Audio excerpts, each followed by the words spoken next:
my name is Tirza and I'm from Indonesia.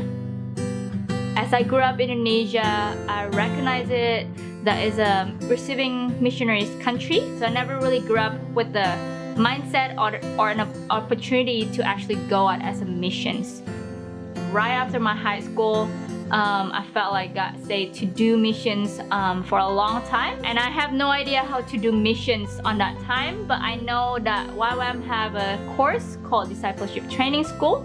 So I came to Perth, Australia, and I came with $1,000 in my pocket, and on that time I need $3,500 for my lecture phase. So I know I was short in my lecture phase, and I know outreach is coming up too.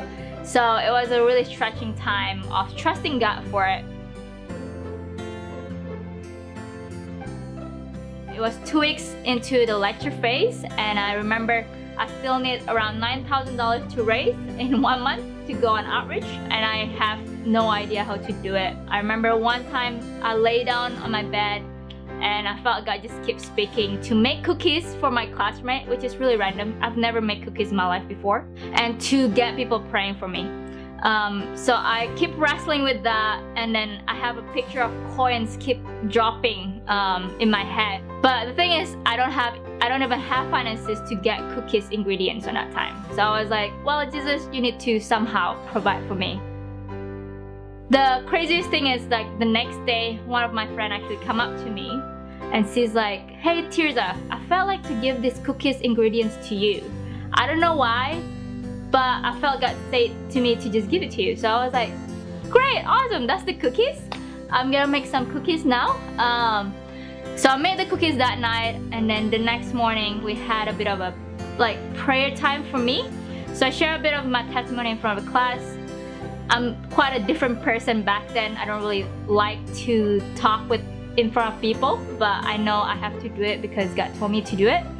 And I just give out the cookies. It wasn't even a fundraiser. It's not even like a selling cookies type of things. It was more like I'm giving it as an act of generosity, but also as an act of obedience to God, and then letting people to pray for me and being open where I'm at. And the miracle thing is that God provided so much for the next 4 days. I saw $4,000 came in from people that I've been in contact with, but also just from anyone that I have no idea who it is. On that time, I was able to actually raise the finances and go on outreach. I've been in missions for 7 years now. I've been needing to trust God for finances so many times. Looking back from that story, I know God is faithful, and He can provide no matter how big or how small the finances that you need. It's not because of me or us that we feel like God needs to send us to the nations, but I do believe it is because God wants to show His love to the nations.